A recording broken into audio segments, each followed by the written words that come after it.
Allez, bienvenue à ceux qui nous rejoignent juste à l'instant. Vous avez participé de manière assez conséquente, et on peut appeler cela de l'engagement citoyen, lors de l'élection présidentielle récente, à conscientiser davantage les jeunes pour aller récupérer leur carte et aller voter.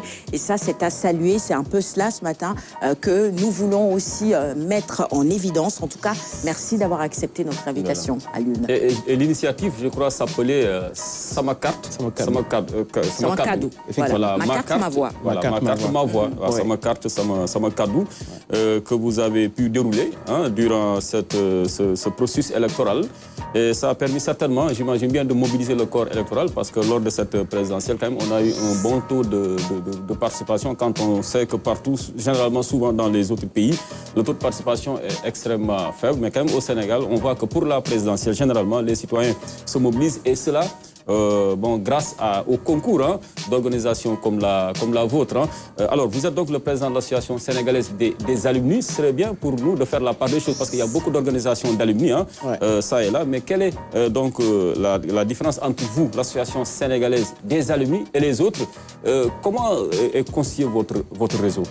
Merci. L'association sénégalaise des alumni, en fait, regroupe l'ensemble des boursiers sénégalais qui ont eu une bourse du gouvernement américain. Le département d'État américain de 1960 à nos jours. Wow. C'est une vieille association. Ça fait du monde, ça. Oui, c'est une 64 générations. 64 générations qui, à peu près, est constituée aujourd'hui de 1200 personnes. Oui. Dans 3 corps, principalement dans la vie active, dans l'entrepreneuriat, le business, les affaires publiques et la société civile. La société civile, il y a même des journalistes qui ont eu une bourse de visite, d'échange. Donc, c'est des programmes d'échange entre les États-Unis et le Sénégal, qui permettent à des professionnels d'aller voir ce qui se fait de bon aux États-Unis et de pouvoir s'inspirer mutuellement. Et aussi de partager ce qu'on a, ce que nous faisons au Sénégal globalement dans nos corps de métier. Et dès qu'on rentre, on devient membre de la grande association qui regroupe tous les anciens boursiers. Et très souvent, on se dit... nous tous, nous travaillons dans un secteur bien donné, que ce soit dans les affaires, que ce soit dans l'administration, que ce soit dans la société civile. On s'est dit comment nous pourrions créer une association qui peut aujourd'hui raffermir les liens entre ces deux peuples-là, parce qu'il y a une longue histoire de coopération, mais qui peut en même temps faire des projets de service à la communauté. Et ce qu'on appelle le giving back au niveau de l'ASA. Et ça, nous y tenons parce que souvent, c'est des gens qui sont sélectionnés sur le volet à cause de leur engagement citoyen, à cause de leur participation économique, à cause aussi des fonctions, peut-être des hautes fonctions qu'ils occupent dans les affaires publiques et qui travaillent pour le peuple. Et au retour, on s'est dit, nous avons le droit de ne pas revenir et rester dans nos affaires personnelles, professionnelles, mais on devrait penser à aussi rendre la monnaie à ce peuple-là, peut-être qui a permis, de manière indirecte, peut-être que les gens puissent porter un choix sur nous pour qu'on puisse faire des programmes d'échange.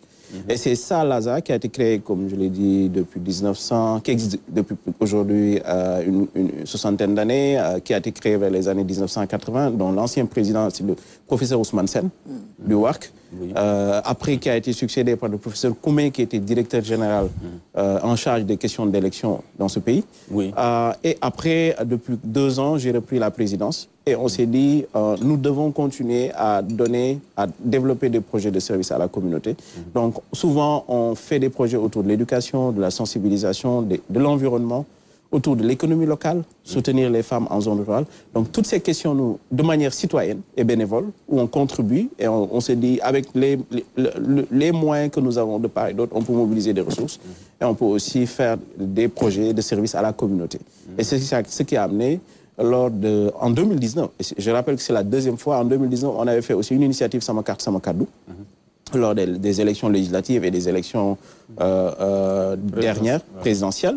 Et on a vu que ça suscitait un intérêt. On voyait souvent que les gens disaient que les jeunes ne votent pas, les femmes ne votent pas, parce que souvent, ils ne comprennent pas ou bien ils ne sont pas assez sensibilisés sur le devoir citoyen qu'ils ont d'aller voter et de faire entendre leur voix sur le projet et de lire les projets que les candidats présentent et de se dire, OK, ce projet-là, ça m'intéresse, j'y crois, j'ai le droit de voter, j'ai le droit de m'exprimer, je prends ma carte et j'y vais. C'est pourquoi on a lancé Samakarte Samakadou cette année dans 4 régions, 4 grandes régions, Dakar, notamment Guédiawaye, Pikine, Rufisque, Kaolack, Tambacounda, Kédougou et Ziguinchor. Et après, on a suivi avec des activités de communication médias pour sensibiliser, pas que les jeunes, Je rappelle que sur le panel du lancement, on avait les Badianougor, on avait les représentants de la société civile, on avait les jeunes, on avait aussi la population en situation de handicap qui était représentée et très souvent qu'on utilise, qu'on oublie.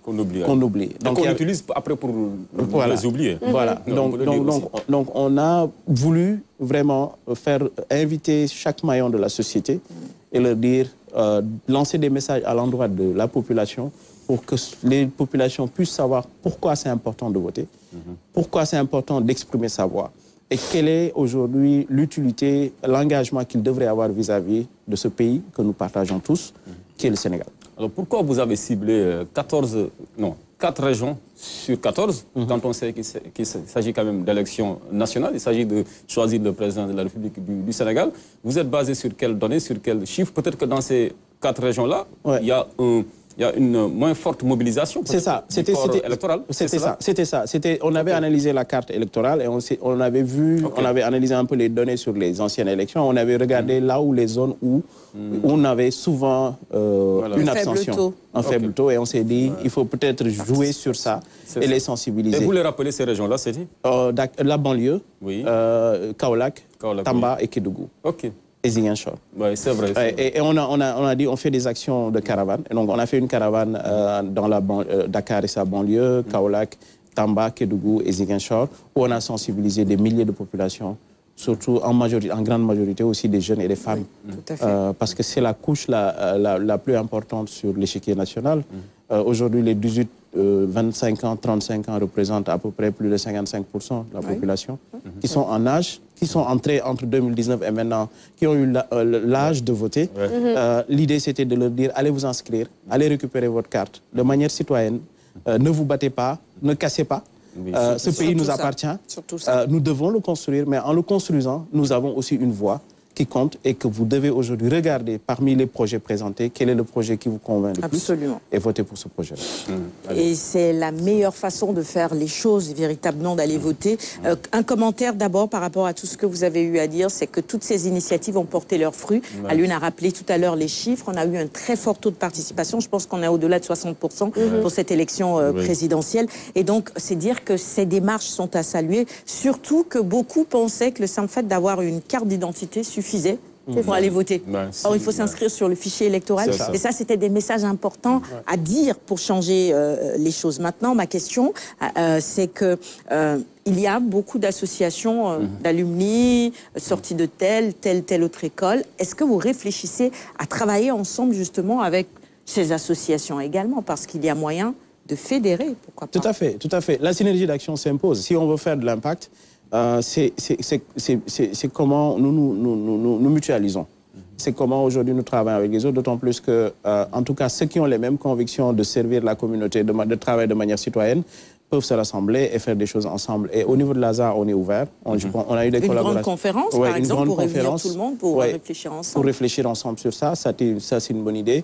Et on travaille beaucoup avec les collectivités locales et les communautés à la base, des associations qui ne sont pas membres de l'ASA, mais qui travaillent avec les communautés à la base. Dans le sud, on a travaillé avec les jeunes de Kédougou, aussi dans le sud, sur Ziguinchor, on a travaillé aussi avec une association de jeunesse qui accompagnait les femmes et on est venu renforcer les moyens qu'ils avaient pour leur permettre d'accompagner les femmes en zone rurale, de disposer de périmètres maraîchers et de les former sur l'agroécologie. Ça, c'est des actions continues, ponctuelles, que nous faisons de temps en temps en vue d'une communauté. À Poponguine, il y a 1 an, on a eu accompagné des groupements de femmes, les réunir, leur donner un seed fund, un fonds de départ, leur permettre de pouvoir avoir les unités de transformation des activités halieutiques, des produits halieutiques. Donc tout ça, nous le faisons. Et comme j'ai dit, nous sommes ouverts à la collaboration. Le seul but de l'ASA, c'est vraiment, comme on dit, l'objectif, c'est de rendre service à la communauté. Et c'est sur financement, c'est avec vos fonds propres? Vous partez de cotisations, de mobilisation de fonds? On a un membership, membres, on a des cotisations annuelles des membres. Les membres cotisent. On a aussi des stratégies de levée de fonds. Et on a aussi, je tiens à le dire, la coopération américaine qui nous appuie sur des projets spécifiques qui rentrent aussi dans leurs objectifs, sur lesquels nous travaillons ensemble à lever des fonds et à les mettre, mettre ces projets en place. Alors vous êtes conseiller d'un réseau d'anciens boursiers du département d'État américain. Alors vous avez parlé tout à l'heure de la coopération américaine. N'avez-vous pas peur bien d'être considéré, je ne dirais pas taxé, mais considéré comme, disons, une sorte de cheval de Troie de l'influence américaine en Afrique, au moment où on parle plus de souveraineté, de souverainisme? Non, Comment faire pour assurer on travaille déjà. À la base, nous sommes Sénégalais, professionnels de tous bords, qui ont déjà des parcours, qui ont déjà des positions, qui travaillent soit dans la société civile, soit dans les affaires publiques, soit dans les affaires, globalement dans le business. Et donc, c'est des gens déjà qui sont, je dirais, quand on regarde aujourd'hui les 1200 membres, c'est déjà des gens actifs dans le développement local. Nous sommes très conscients qu'il y a beaucoup de sujets. Maintenant, on a eu la chance d'être sélectionnés parmi tant d'autres pour aller avoir une bourse de leadership sur des domaines bien précis et de faire un programme d'échange. C'est des programmes d'échange. C'est des programmes où nous allons apporter le savoir-faire sénégalais. Oui. Parce que quand nous y allons, souvent, nous partageons, nous échangeons. Oui. Nous leur montrons aussi qu'en Afrique, il y a des choses qui marchent, qui se font sur la base de nos expériences. Nous apprenons aussi, comme on est dans un monde qui est ouvert, nous apprenons aussi des expériences qui ont marché ailleurs pour voir comment nous pourrions peut-être... vous l'avez dit tantôt, il ne s'agit pas de recréer la roue, il faut juste voir ce qui marche ailleurs et voir comment l'adapter à ces réalités. Donc pour moi, la philosophie de ces bourses-là, c'est une philosophie d'échange, d'apprentissage mutuel. Okay. Donc pas d'influence, même si, bon, parfois les gens peuvent te taxer de pro-américain ou de pro-français, mais le monde est ouvert. Et ce qui est important, c'est comment... Nous restons nous-mêmes. Nous-mêmes, en tant qu'Africains, nous portons nos valeurs. Nous y croyons, nous apportons notre contribution à l'échiquier mondial, mais comment aussi nous apprenons des autres pays. Et préciser à l'intention de certains que alumni, ça ne prend pas S, hein, ça reste invariable. Ça reste invariable. On a reçu un message comme quoi il manquerait un S, mais ça, on l'écrit bien comme ça. On l'écrit bien comme ça. Voilà. Alumni, alumna, alumni, alumna, ça reste invariable, ça ne prend pas de S. Voilà, c'est ça. Merci beaucoup, M. Ba. D'autres questions? Dans la deuxième partie, voilà. Vous restez en plateau avec nous. On est très suivis. Hein. On est très suivis. Je voudrais encore une fois remercier nos téléspectateurs pour leur curiosité. Parce qu'ils sont nombreux et à envoyer des messages. Même après l'émission, il y en a qui appellent pour nous rappeler l'orthodoxie de certaines choses. Et vraiment, on vous remercie. Continuez à nous suivre entre 6h30 et 8h. Rediffusion à partir de 9h.